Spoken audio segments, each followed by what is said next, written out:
Hey everyone, Birds here again, and this week we're going to be doing something actually a little bit different than what we normally do here. That's right, it's another Swain episode. Just me this time around. Going to do my thing. Talk to my new best friend. No, Birds episode. What? No, I was setting it up. I get to do this week. It's a rotation. Ooh, man, I got a groove. Hey, can you guys shut up? I need to use this channel. I'm recording the next Bones solo episode. No. What do you mean no? Yes, no. I was I think renewed. One is enough, Bones. One is enough. No, the people loved it. You got your whole new other thing. Do that. I've been renewed for I'm 6 doing more my episodes. Own solo episode again. No, it's the Bones spinoff now. We are on Bones Street. All right. Look, if we can't do this in a dignified way, if we're just going to fight and bicker, we might as well just have that be the episode and make a regular episode of Crucible Radio. Fine. If I can't win, no one wins. Andrew, drop the music.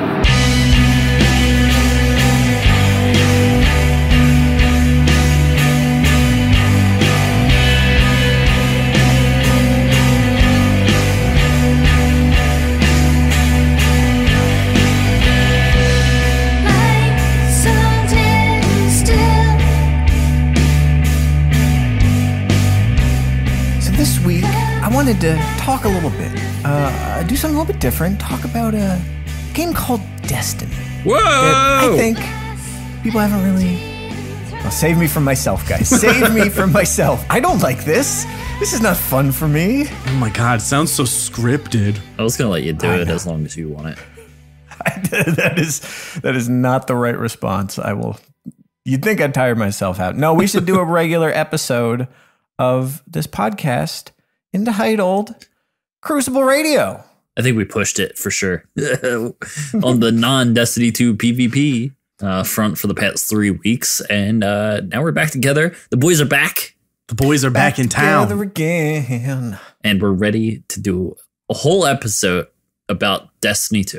Which is a really good timing because like a huge announcement happened while we were in our little self-reflection phase, and we didn't really want to break schedule, so we haven't even talked about this massive list of future updates that are happening very, very soon in a matter of weeks. So we've been itching to talk about this stuff. We all know you want to hear us read patch notes. Yes. Yep. We'll as long get as to we that can intersperse them with lukewarm takes after every line. I my faucet for my takes doesn't get hot anymore, so I have to call a plumber. Yep. Homeowner life, am I right? Yeah. Before we get to that, I mean, we've got the TWAB from last week, which Bones, I'm kind of glad you didn't spend your episode talking about because I wanted to talk about That would it. be so good if I spent like 25 minutes at the beginning just going through like line by line, just like, dude, Birds is going to hate this shit, but this is a great change. So we should get to that. But first, we did get a little bit of an update this week about the faction rally. We are through our, what is this, season? Is this season 2? We are we're wrapping up our season 2. And we got one more coming. We got some new guns, some new stuff in the pool, some new stuff to win. But the section after that, where they talk about the future, this is interesting. Yeah, this is like what I needed to hear. I said this once this dropped, that it means nothing. Nothing's been described yet, but it is just what I want to hear. They want to improve the faction rallies in a few ways. First of all, meaningful choice when you select. That was one of the things I think stood out right at the beginning and kind of threw people off, was that you just pick all 3 and on every character and it doesn't really matter. So the whole competition was like, I hope my favorite one wins, but I'm going to grind out all 3. Defeats the purpose. And now we know just like New Monarchy is going to win every time. So yeah, exactly. We don't want that to happen. Didn't see it going that way. Really? I never thought New Monarchy was the cool one, but they got the good shader. Yeah, they do.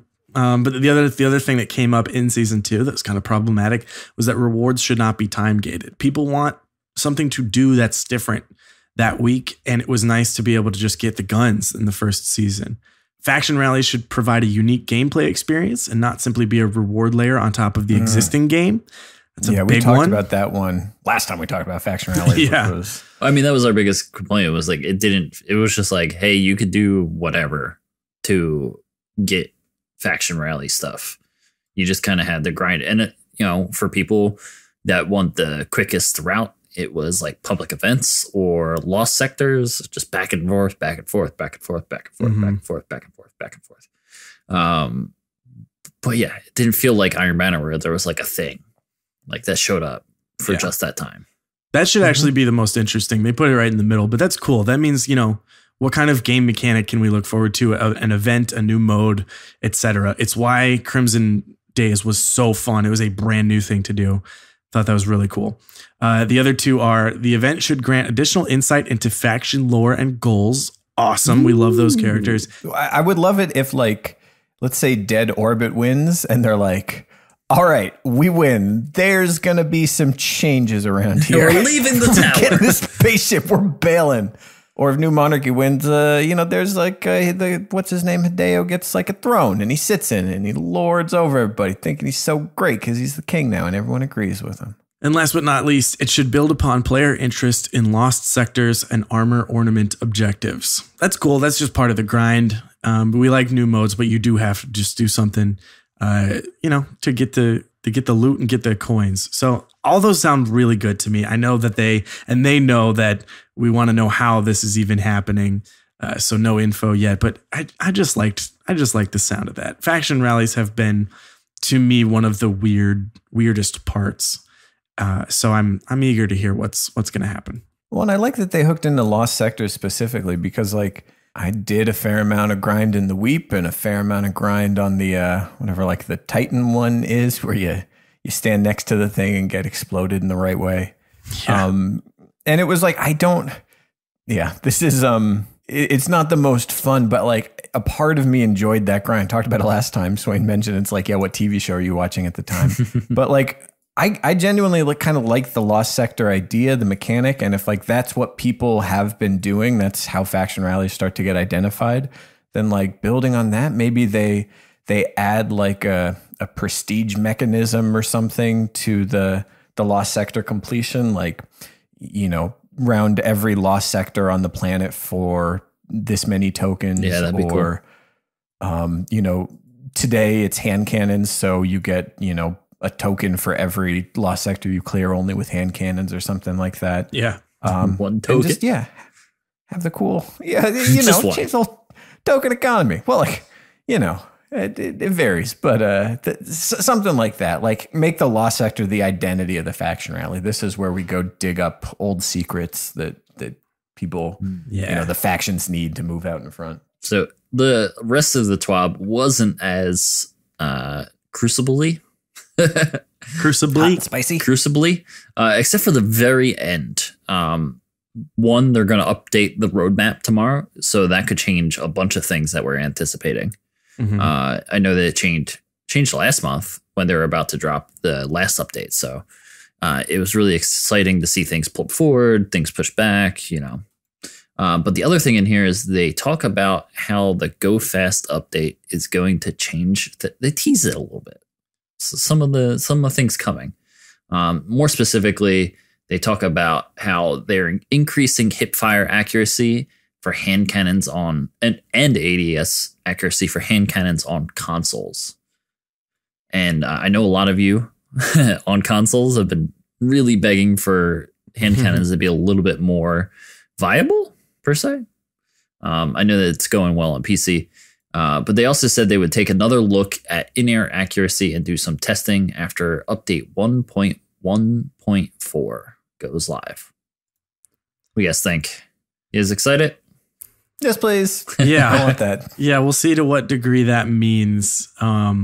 It's great that Destiny has this really awesome kind of crazy vertical game, but part of it is also just the intense feel and the sort of heaviness of weapons. Because I did play Halo, and those guns just work wherever your character is. So it's interesting. But I'd like to see a Destiny where you can hit some crazy shots while, jumping backwards in the air with a Titan skate kind of movement. That'd be awesome. I mean, that ups montage plays by a factor of 10, in my opinion, to just see someone jump into the air, turn 180 and shoot. And you're just like, what? That's amazing. Yeah. I think they want to wait to see how this Go Fast update comes about, because like it's going to be juicy. And I think they don't want to push too much at once, especially in air accuracy. If we're going faster, that might not be as good. It's a lot of stuff. It's a lot of stuff. I mean, we'll talk about it. There's a lot of sandboxy. I want to actually pause right here and give a shout out because in addition to the TWABs, which, you know, we'll cover here, those community managers are out there. The developers, different people who work at Bungie are out there communicating on Reddit and on Twitter, and it can be a lot to keep up with. I want to plug a Twitter account at Shackle Shotgun. Shackle every day puts together a summary of all the things that people say, whether it's like Dimji commenting on Reddit, whether it's Cosmo on Twitter, or maybe a dev sort of talking about what they're working on. And just, puts together these sort of quick daily summaries of all the stuff they're doing. And a lot of this stuff makes it into the TWAB, but a lot doesn't. So I would recommend give this account a follow and keep an eye on that if you want to. Yeah, they definitely answered Bones about a follow-up question on this.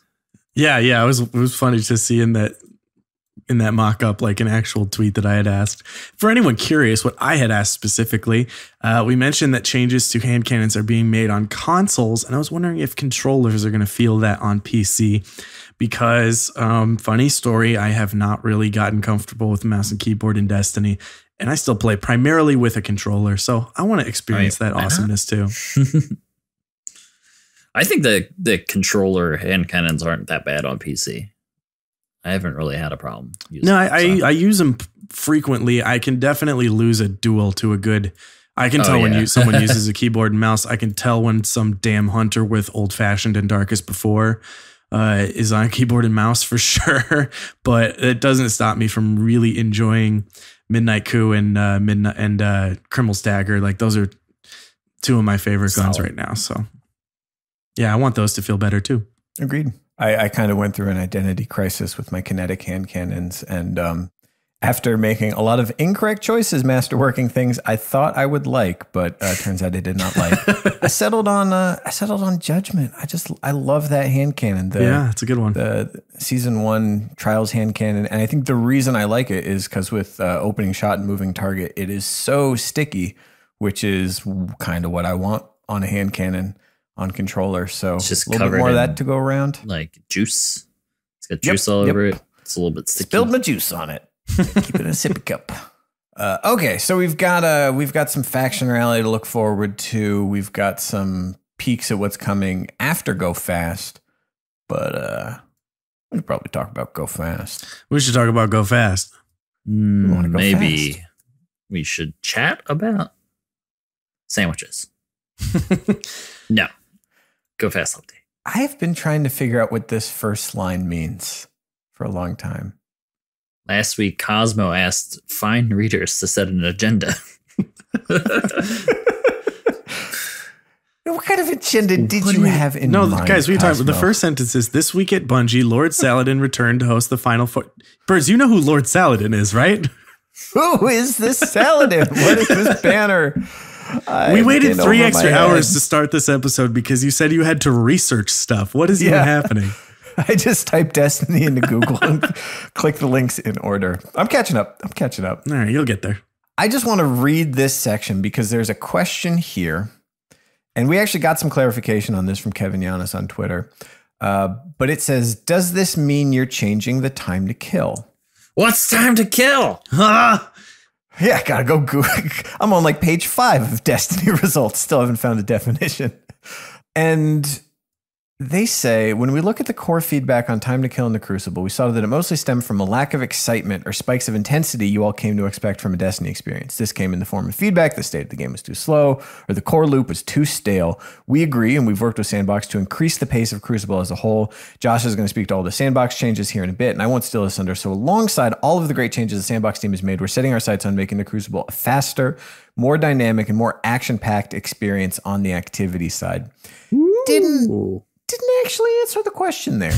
Didn't actually answer it.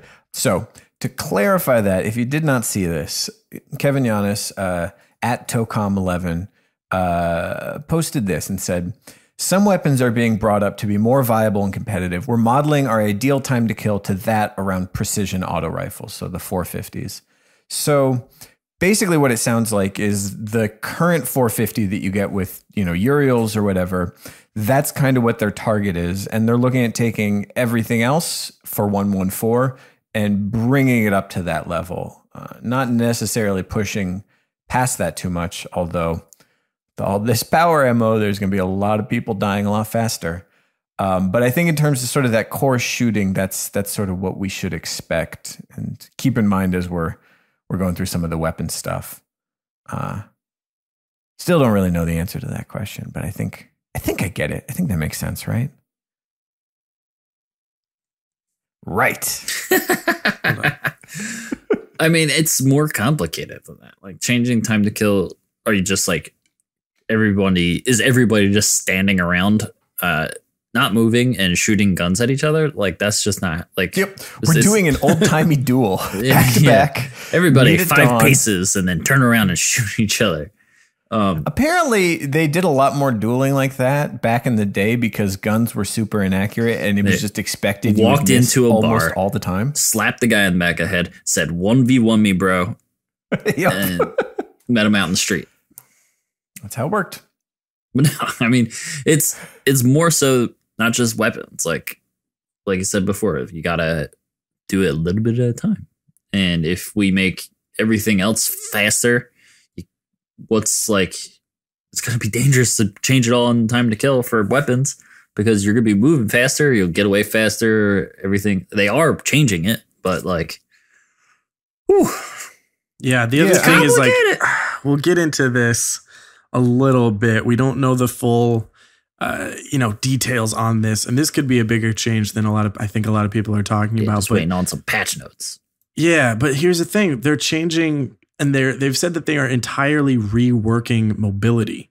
Mobility currently does not get a lot of, devoted stat points. I know there's some crazy hunters out there running 10 mobility. But, we were talking about that with Fallout and Keen in a party chat the other day. And it's like you can escape quick. But if you just, tuck back in and you have 7 recovery, you're full health and they're still at half. It doesn't even matter. There's so many ways to sort of circumvent mobility. With that being changed, if it becomes more appealing, then you have more guardians running less armor, less recovery, and they become easier to kill as a result. If they're not, very good. So we just don't know how it's going to work out. Away quicker. They might, but if they're not, they might run away, but you don't get as many kills. I don't know. There's so many ways it changes, but I think that's a one that a lot of people overlook. Is that we just might see more mobility stats and that many points away from recovery, away from armor, more mods going towards the grenade cooldown that is coming. There's a lot of things that change that so that we might get just overall squishier guardians. We'll see. I don't know, but it's something to look out for. I mean, another thing too is considering the way the sandbox plays right now, if I'm picking up power ammo a lot more often, but now I can be, 3-tapped with 2 headshots and a body shot from one hand cannon, and I'm, trying to use my power ammo against someone. I kind of don't want to die that quick, right? Like I'd like to have a little bit of leeway to close in and play the game, people. Yeah, I like playing the game with Play the Game. I really love Play the Game, by the way. I've really clicked with that one. It's so much fun. Okay, let's talk about this timer section first. This is up front. And basically timers for everything have changed. So in quick play, the respawn timer is now 2 seconds. For survival and for survival, it's down to 7 seconds, and same for countdown. The revive lockout is now only 7 seconds. And players no longer lose revive tokens on death. So quicker spawns, maybe a little bit harder to predict where people will be spawning, or conversely, a little bit easier to get split spawned if people are moving faster and chaining together like revives. So you get revived, you revive the next person that died right next to you, and you keep going because it doesn't disappear. More quick power swings for players who can think fast. And then the big one, of course, an obscene amount of power ammo. So the power ammo respawn timers across the board are up. For Iron Banner, you're getting power ammo twice as often. For quick play, a third faster. Survival and countdown, both 40%, 25%. A lot more power ammo on the board all around. Yeah. And you're thinking, hey, I'll just use a rocket. There are going to be rockets everywhere. Stay tuned. That changes too. Stay tuned for this next line when they say in almost all cases, weapons either retain the same amount of ammo or received a buff, except for swords and rockets. So I have to assume that for rockets, you get one rocket. Half a rocket. Right. You got to wait for the next power ammo and build the other half. Yeah. It just doesn't go as far. It just kind of peters out if you try to shoot it. Just kind of falls slowly to the ground. And I know poor Anklet is sad because now he can't have just sword ammo continuously for the entire match. Or maybe he can. I had someone anklet me yesterday, and it was frustrating. I was like, what? How did he close that so quick? And then I remembered there's a whole Reddit post and everything. Mm-hmm. So I doubt this is going to put us back in the territory where, everyone's got a sniper, everyone's got a shotgun, pretty much with ammo at all times. But certainly there's going to be a lot more in play. And I think as we get adjusted to this, the big change is right now, like unless power just came up, people are pretty much sort of lining up for shootouts at this point. And it seems like at this point, especially with enemy players now dropping power ammo when they die and other people picking them up, that you'll kind of have to, in that same D1 kind of sense, go into every engagement assuming someone's got a shotgun. Go into every engagement assuming somebody has got a sniper. Those sniper lanes are no longer safe. Don't peek with your hand cannon unless you picked it up. It's definitely been weird in Destiny 2, just like running around wherever I please. And like the only hope is like, maybe I don't get team shot around this corner. It's never like every once in a while I'll look down a hallway and see the red glare and be like, where did he get that? But mostly it's, I don't get why people are too concerned about rockets. I guess like, yes, people will use it more often, but they're not that well used now. Like more people use Acreus and a selection of other power ammo before. I think like I saw last 2 weeks ago or something like that for trials. It was like there was one rocket on the top 5 most used power ammo. So don't get too worried. A tiff? Me? In a tiz? That's not the word you found that, Swain. We're doing memes live on air. Oh, God. Nothing like a good live meme. So another consideration for rockets is that, like, let's say I pick up my play of the game ammo because I've got masterwork anxiety and I will only use that until I've got 1,000 kills with it. And like I take a risk. I go to pick up the power that I shouldn't and I die. Well, I have dropped my power ammo now. And now, if my team wants to come in, finish the deal, pick it up, that power ammo's in play, right? Like there's a life cycle when there's, 5 rounds, I assume we'll get with grenade launchers.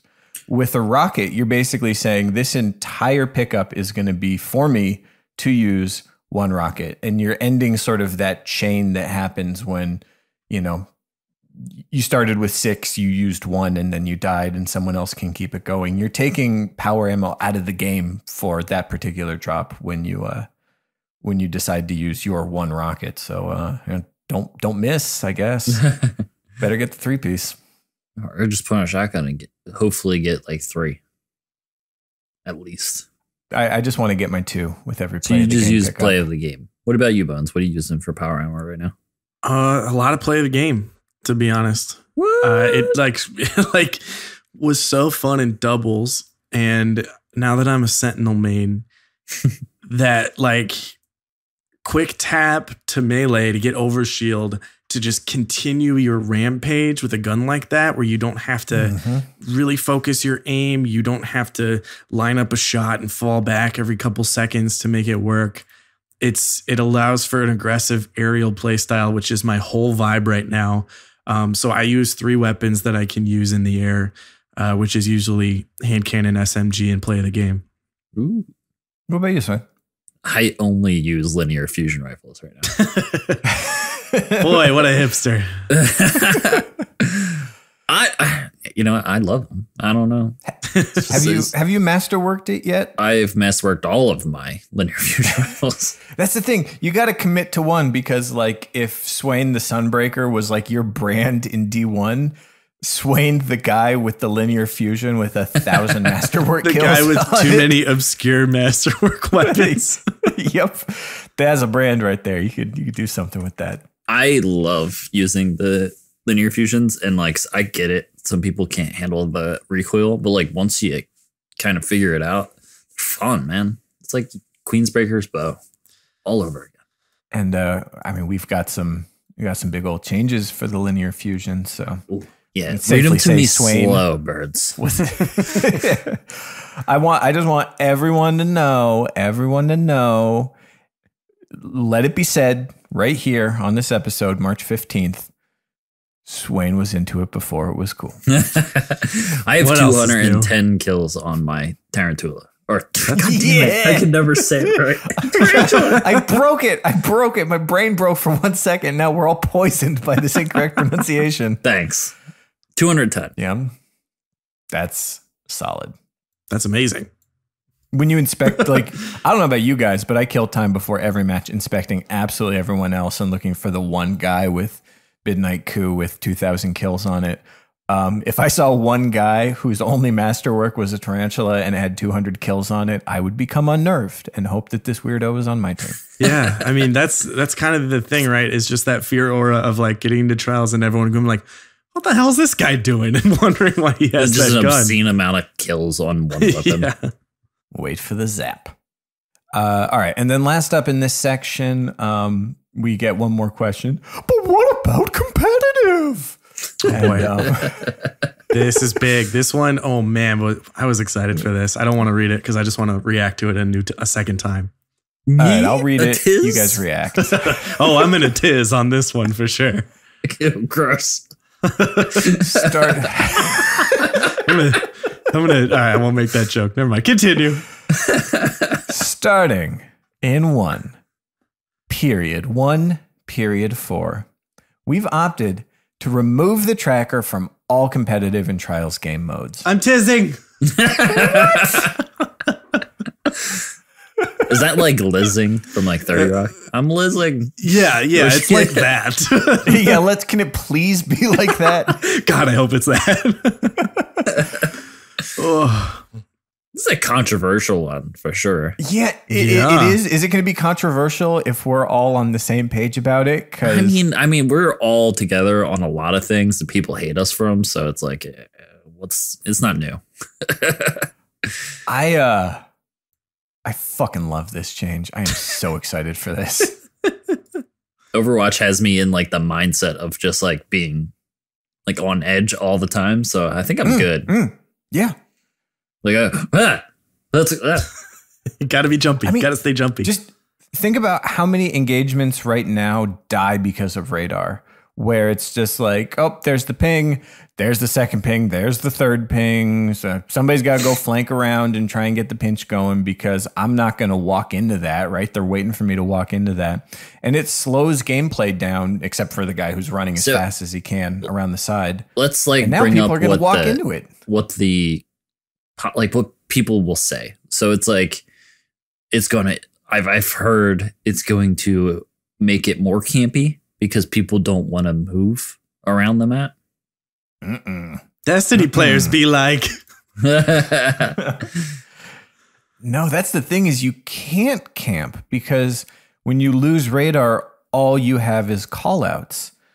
And as soon as you stay put, that call out is permanent. Everyone has time to process it.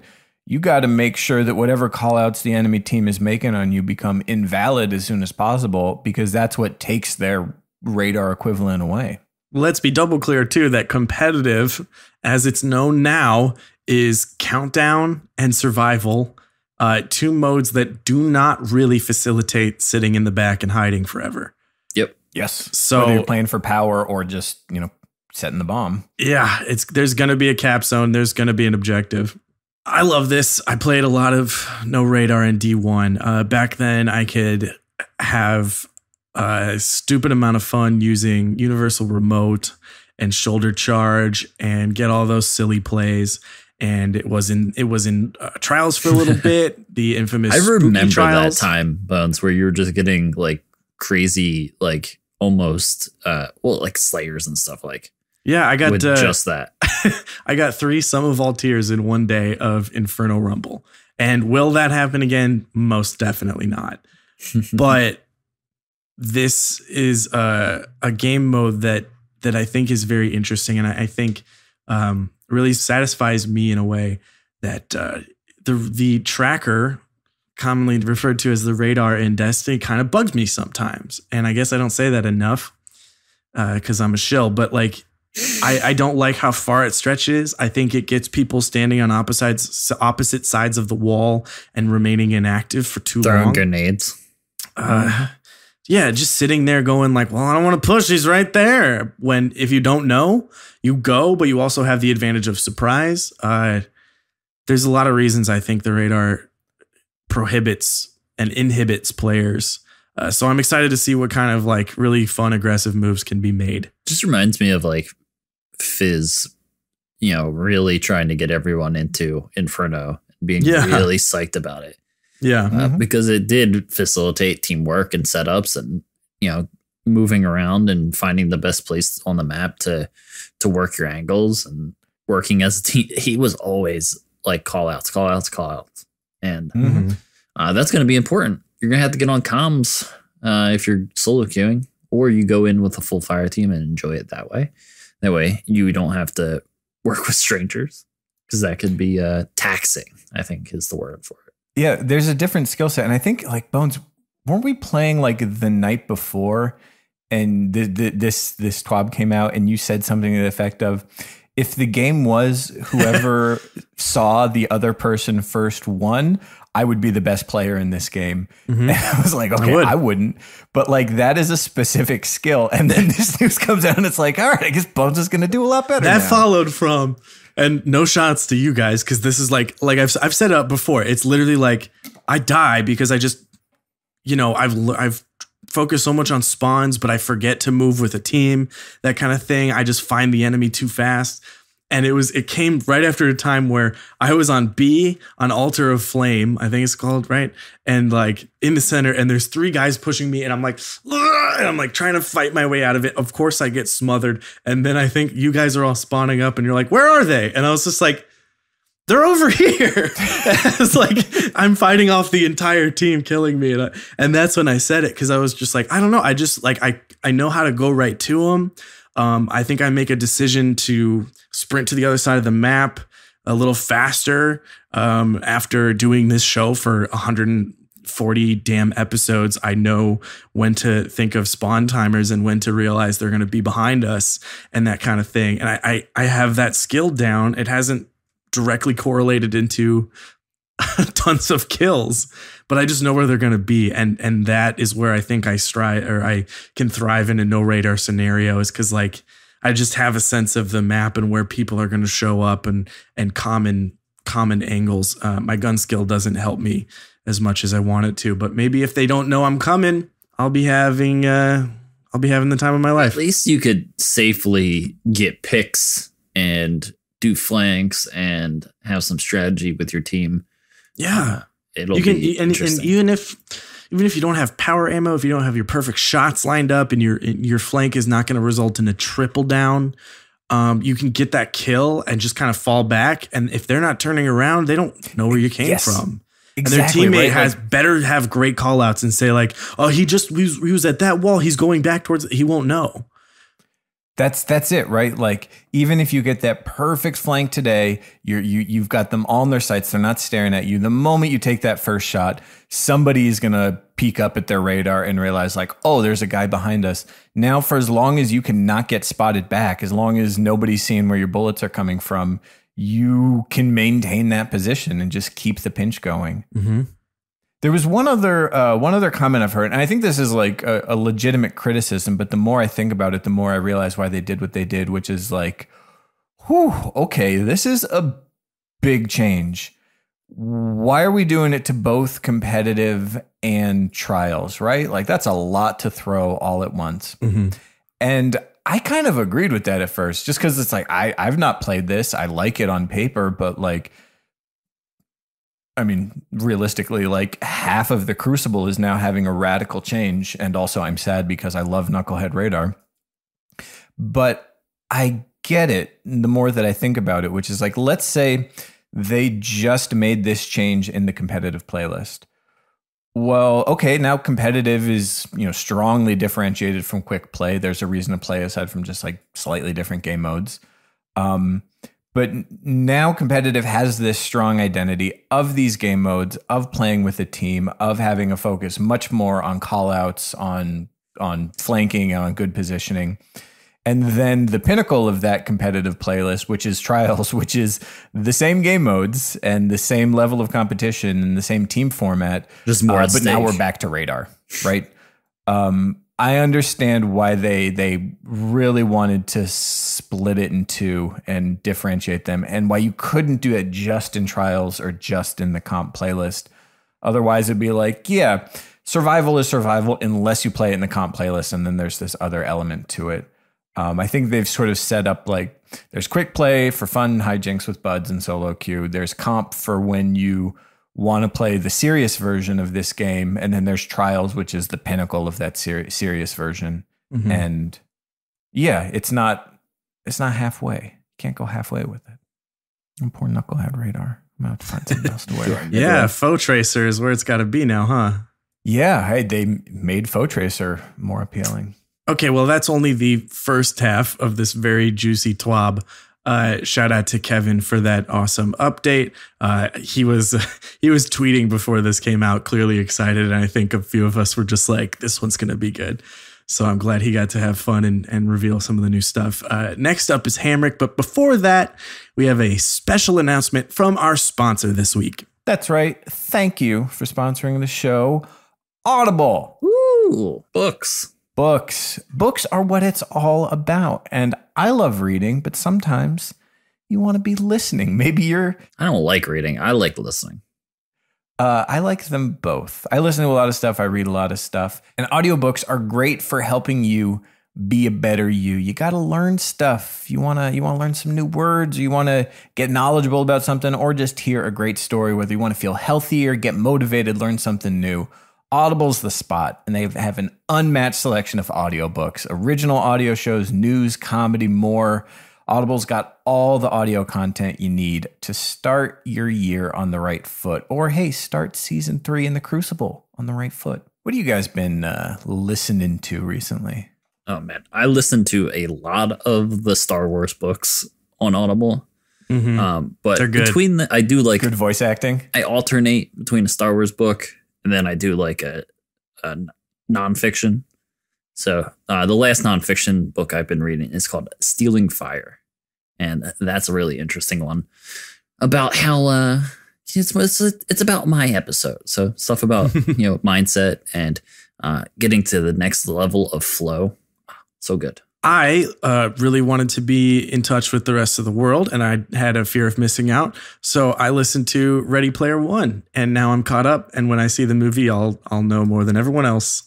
Yeah, you can join me in saying like, oh yeah, well, it makes a lot more sense. The book was so much better. Read the book. Exactly. Yeah, I know all the reasons the movie changed things in a way that's whatever. And I like sci-fi books. I like sci-fi books you haven't even heard of.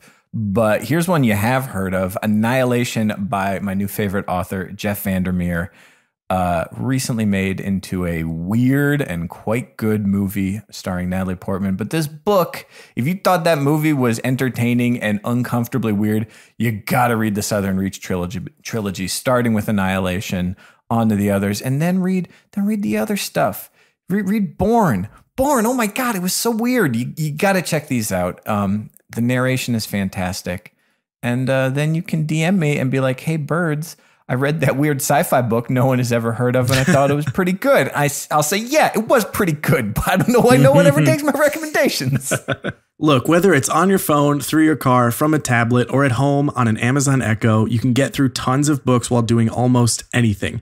And Audible even lets you switch seamlessly between devices, picking up exactly where you left off. So start a 30-day trial, and your first audiobook is free. Go to audible.com/crucible or text Crucible to 500-500. That's audible.com/crucible or text Crucible to 500-500 for a 30-day trial and free first audiobook. Or, you could text Crucible to 500-500, like people often read those groups of numbers. I like to read numbers altogether. Look, you can do it with audiobooks. Don't let anyone tell you otherwise. Back to your regularly scheduled content. We're getting to another juicy part that I like. I was going to say like my favorite part, but it's all my favorite part. Next up, I just want to read this line. Next up, Ham Slamrick with some Sandbox goodies. How did I miss that the first time? Birds, that's actually not a guy in the lore. I don't know if you're trying to research that one too. I'm on page 11 of Destiny results. I still have seen nothing about this Ham Slamrick character. Is he one of the Iron Lords? I don't know. I'm just going to safely drive this particular bit into the ground this episode. We can leave it in the past. All right. So Josh Hamrick shows up once again with a little more updates. This time on subclass changes. And, we get to hints of weapons, but man, we need those numbers. That's coming soon. But this stuff is really good. Right off the top, something I've been freaking out about for a very long time is the updates to the jumps. All 3 glides plus catapult and strafe lift have been retuned and buffed to make them faster and more unique. Yes, please. Yes. Oh my God. I was trying to get down with Fighting Lion the other night, and I was playing on my Warlock, and I'd seen how the Titans do it, which is just like mush right on into people at high speed and shoot them and then follow up with the punch. And I'm like trying to close the gap with strafe lift to get within Fighting Lion. It's just it wasn't happening. It wasn't going well. I want to fly fast. And like I mentioned before, the mobility stat range has been expanded and completely retuned as well. In short, everyone gets faster and the high end is higher. So this is just a buff overall. You don't have to spec 10 mobility to receive this. Everyone's going to go faster at every level, so that's awesome. The player's ground speed cap has been increased, allowing for faster total movement speed regardless of how you may get there. Yeah, this ground speed cap thing, I'm excited for this. I got just like the slightest taste of it playing my Hunter today. And it's like, you can get some good speed going, but if you just touch the ground for a second, it's like, oh, I'm back to sprint speed. I'm moving slow again. And the idea of like not quite escape, but just barely touching the ground so you don't lose your momentum. Oh, that's nice. Mm-hmm. That's clearing a lot of ground. I look forward to it. The other thing is they are going to increase the speed on Arc Strider, Sentinel, and Striker supers so that they are the same speed as one another. That's nuts. I keep hearing that and I'm like, what? Oh, yeah. I mean, like, Arc Strider, sure. Striker, okay.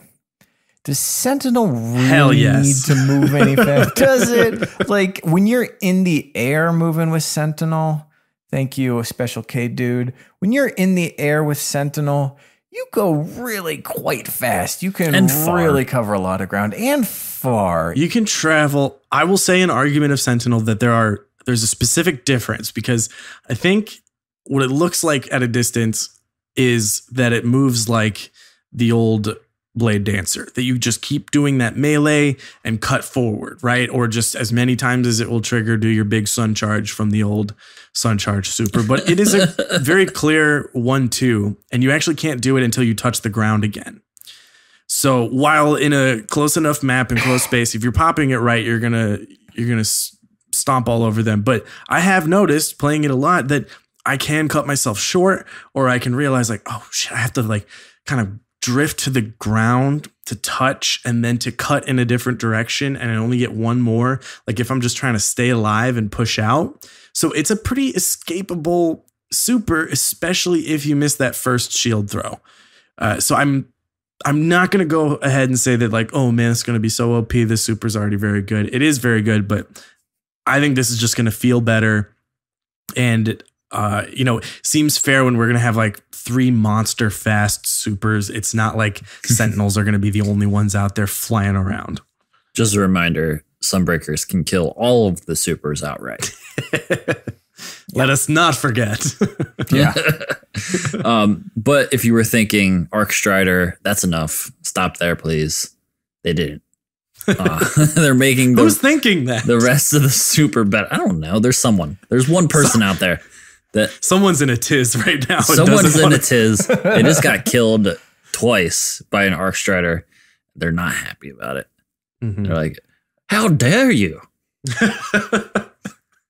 I'm not going to like excessively gush about how excited I am for Arc Strider. This episode, I've done it many times in the past couple episodes leading up to this change. I really love that subclass. It is the one I want to play every time I'm on my hunter. And at this point, I've kind of just saved my super for objectives or like picking up a power, and it's just like, all right, I'll get a kill or 2. I'm not going to push. I'm just going to hold them off and then get my play of the game ammo and then go play with that instead. And to have this be like, ooh, I got my super. I'm going to go do stuff with it. Like that's what I want. That's what I want. Increased range. Yes, please. What a novel idea. What a novel idea. And then shoulder charge in the mix too. So you can move it. So you can use it as a movement skill. People going to be going. It seems a little cliche to say at this point. People are going to be going very fast. They really are. Yeah, so Arc Striders are getting reworked. The only other subclass that's getting a pretty noticeable tuning is Dawnblade. And here I am saying that I'm a Sentinel maid. Here I am saying I'm a Sentinel main. And I actually think I heard from Claude who said he thinks I'm going to switch back. And we'll see. But Dawnblade got a few changes. Reduced cost for throwing swords. You get an extra one. Increased super duration from Everlasting Fire. All in-air accuracy penalties while Swift Strike is active. Reduced Icarus Dash cooldown. That's awesome. And more grenade and melee energy from Heat Rises. Big one here is the Swift Strike. Yes. There was actually a little bit of confusion because people were like, do you mean the thing that where you float? And it kind of got like, questioned on Twitter, but did confirm this is the one. This means that you get that melee kill and your reload is a little faster and your movement increased. And now you can just sort of jump and float around and shoot people with no in-air accuracy penalties. That's nuts. That's aggressive kind of combo play that I really, really wanted. And that I've been trying to find and have finally found in Sentinel. But that is pretty cool. Yeah, get your kill and then go over the top with the hand cannon. This, I think, a pretty reasonable change. On invisibility, when you go invis, you no longer have the added benefit of not getting any aim assist against you. The way it works is when you're actually doing your dodge animation, you're actually executing the dodge, then you get you break the aim assist on you. So whatever bonus they were getting to hit you, you lose that. So you're dodging, you're getting back into cover or whatever. But you're not aim assist free for the duration of your invisibility, which makes sense. They're boosting the time on the invisibility by a second. I think, again, makes sense. A little bit slow. And that's both for the smoke bomb and the invisibility. So differentiating a little bit between what the dodge does, which is break tracking, and the invisibility itself, which is they can't see you and you don't show up on radar, which is like pretty all right. That's kind of what it is. Pretty all right. Supers charge 25% faster across the board. Cool. That's a lot of supers. That's like safely a lot of two power supers. ammo, a lot of supers. And then finally, in advance of mods 2.0, which is going to be a bit later, but who knows what that'll be. All of the cooldown mods are twice as effective. Ooh, start stocking up now. That's what I'm doing. Yeah. The cooldown mods are interesting. Quick summary is basically no mods, 1-time speed, 1 mod 1.3, 1.6, and then 2 times. You can get up to twice as fast. And that could really appeal to certain subclasses. I'm talking Voidwalker, just sucking down those nades to get health back. I actually was informed, I think, by a shout out to Crasher Core told me that I actually can't get 3 grenade mods on Sentinel, so I can't get 2 times the suppressors, but I'll get 1.6 times the suppressors. I got too many full supers flying around. I might need those. That's plenty of suppressing. Yeah, that's definitely something to aim for in your builds coming up. And obviously, I have a few different armor sets that I have set aside for different things. So I'm ready. I'm ready for all of the punches and all of the grenades. Then we've got all of our weapon tuning notes. I think we talked about these a little bit. A bunch of changes for pulse rifles. We'll save the details for when we actually get patch notes, on what exactly is changing. As Hamrick puts it, a key goal here is to make shotgun, snipers, and fusions more prevalent in the game. Makes sense. A lot of things are seeing boosts to aim assist. A lot of things are seeing boosts to the precision multipliers. So like precision hand cannons are getting a bigger multiplier. That's going to change the math a little bit. SMGs, that's an interesting one. I kind of glanced over the set optics to 1.3x as I don't know what optics on SMGs currently are or what that means. But this is an interesting. That one would be a bit of a sleeper. They're also increasing aim assist and reducing the flinch multiplier on linear fusion rifles, the best gun in the game. Oh, yep. I'm excited. Got to give a shout out to all the PvE damage that's going up for perks and weapons. I do still raid on occasion, and I'm interested to see how this goes for our Callus runs. We're going to be melting his face, but especially with the raid mods on top of it. Yeah, definitely. It's going to feel good, I think, just to have that ultimate power back and be like, who cares if I have 2 primaries? I can melt stuff with my hand cannon now, so that'd be cool.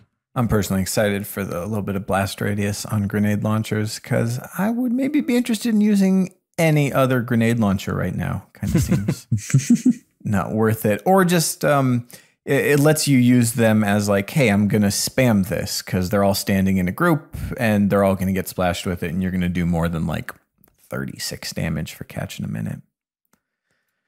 Aside from that, a bunch of perk stuff, bunch of PvE stuff. Don't care. Let's move on. Let's talk about snipers. This clip. Oh my God, this clip. I mean, it's a nice play. We're all watching the clip right now, right? We all scrolled down to hit the play button. Yeah. Yeah. I mean, it's a nice clip. He gets a lot of kills in a row. He's a good shot, has good aim, gets those headshots. What is, I think, interesting to take away, aside from how fast he's moving, and this is considerably faster, is just how much uptime he has with that sniper rifle. He starts off with 2 shots, picks up 3 bricks over the course of it, and essentially never puts his sniper rifle away, both for long distance shots and for quick scopes. And it all kind of seems like it's working. I mean, that reminds me of almost any clip from D1. Just kind of swapping back and forth between your primary and your secondary back then. And it was always, at that point, I don't know, I was probably early on in D1 still using a lot of sniper rifles. I distinctly remember me and Bones catching the ire of the internet for how much we loved sniper rifles and we didn't want them to change. Yeah. You see them too much. And it's okay, fine. I'll just switch, whatever. But yeah, that reminds me of that time, switching back and forth and getting a ton of kills with my secondary. Yeah, there's also a couple interesting things to note. We can see that precision modifier. The headshot goes up to 333 on the Alone as a God, which is one of the, I think, the lowest impact sniper. So they're certainly going to clean up if you ever do land a headshot on a super. And then we also see that we can't, we do have to hold a button to pick up power. Yes. Good So point. it at least gives you that second to, have to get it, and you won't see people just sliding in with a shotgun and through power. Still, the best players will be able to pick it up fast, but I was curious how you'd acquire it. So that's interesting. Add in more aim assist on snipers, and though I don't understand it, it seems complicated or something. They finally figured out that sniper flinch thing. It won't be part of this 114, but it will be part of 120, which is coming in May. Yeah, there's gonna be a lot of stinky old snipers floating around, and I'll have to pull them out. I guess that's fine. We'll just There's a few that I haven't even used that I would love to try out. Oh, is he here yet? No. I know, right? I have to wait for things. Things. Where you tell me about all these things, I got to think about them and talk I'm about sure, them. Birds, you've got plenty of things you can do in the meantime while you wait. Well, that's true, but I need this to avoid doing those other things, please. I'm trying to distract myself from my responsibility here. I see. There's also a real pro tip at the bottom of this TWAB. Don't use Wi-Fi. Run a cable. It's good. Makes everything better. There's a pro tip for 2018. Mm-hmm. Well, boys, we did it. Another perfect episode of Flawless Crucible Radio. Hey, you know what? It was good to get back together, hop in the studio. Obviously, my episode last week was incredibly successful, but I'm super willing to return to the old format. I had a great time. Yeah. I feel like I identified a good 50, 60 people who are going to be prime candidates to join my cult when I finally get around to that. They better release this update before I get this cult thing going. Yeah. Well, we will be back next week. We'll probably have a guest next week, right, Birds? Yeah. Yes. Oh, we've got some exciting guests, some names. Yeah, we're trying to highlight some really awesome people coming up leading into these changes. People you want to check out, whose opinions you want to check out on the new stuff, the new hotness, new metas, people to follow. Love a good meta. Never been a better meta. Oh boy. Anywho, in the meantime, you can find us everywhere. Crucible Radio, crucibleradio.com. Leave us a review on iTunes. 5 stars, please. And while you're there, if for some reason you don't subscribe to the podcast, please hit subscribe and subscribe to us. Gets in your feed every week. Helps us, move up the charts. Helps other people find us and listen to us. Tell your mom to listen to us. I'm sure she would love to hear our antics. You want to know what's funny? My sister, God bless her, listens to every episode of this podcast. I don't know why. She doesn't play Destiny. She gets a lot done. And then she listened to my solo episode. And generally she's fairly positive. And she was the one person who just straight up gave a negative review. She's just like, I'm like, what'd you think? She's like, I'm like, come on, tell me. She's like, I didn't like it. You're so self-absorbed. Kelly said she listened to your episode, but she only listened to the part where I'm in it. Oh, wow. Ouch. I'm really losing it in the wives and sisters demographic today. really is important to my brand. Oh, well. I think Miss Bones liked it. Okay, that's good. That's good. I don't remember if she said anything. I'm just trying to add it. Hey, man, I appreciate it all the same. I'll ask her. I'll tell you off air if she did. Okay. Yeah, I've told a couple of people in my life who don't normally listen, yeah, check it out. And they have very conspicuously not mentioned it since then. I guess I'll just wait and see. They're just going to be like, I don't really play Destiny, so it didn't make sense. I'm sure it was good. Yeah, fine. I'll take it. Whatever. I'll take it. Or you could have been like Birds a week later, be like, oh, I should probably listen to Swain's episode. Thanks, Birds. Listen, the Years of the Day came out, buddy. hey man, I wanted to sit and listen uninterrupted, undistracted. Sure. All right. You can finish the episode then. Wow. Check us out on the internet. Just go to Google, type in Destiny, keep clicking through the results until you find Wait. How far down page 11? if you type Destiny are we? I'm at page 21 right now, and it's not even about video games anymore. It's just weird solo blogs. Really interesting. Anyways. How far are we? Keep going. Oh gosh, I'm gonna hit stop. Yeah. Goodbye. Episode over. This is how I end them. Goodbye. Stop listening. Bye, I love you. Bye. Bones gave up.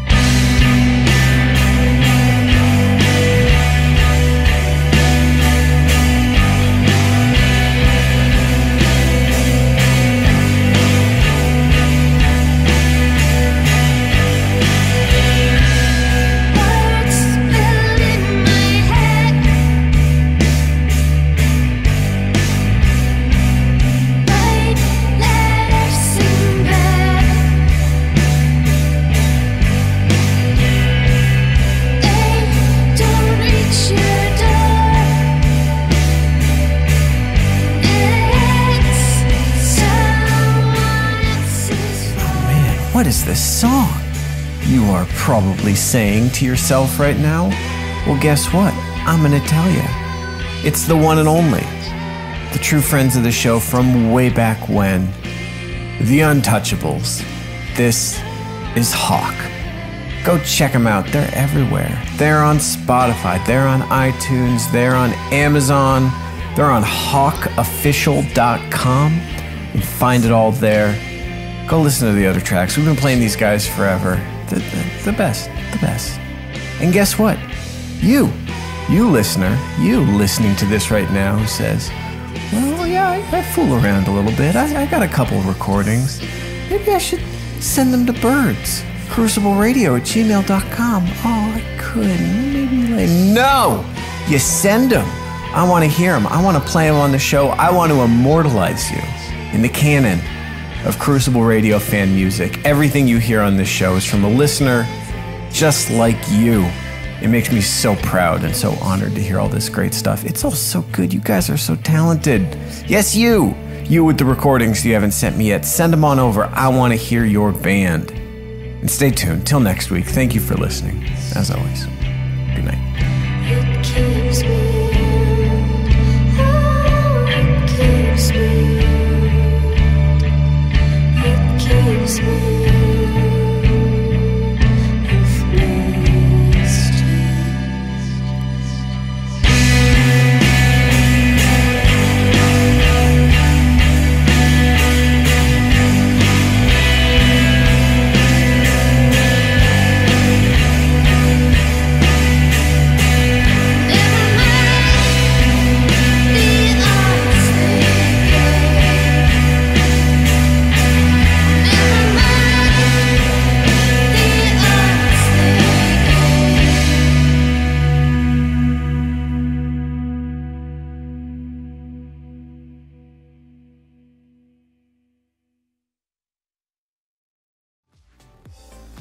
Hello everyone, Swain here. You know that Crucible Radio is your source for all things Destiny PvP, and I know you want more than just this video, so make sure to head on over to crucibleradio.com to find all of our past episodes, detailed Crucible maps, t-shirts, and much more.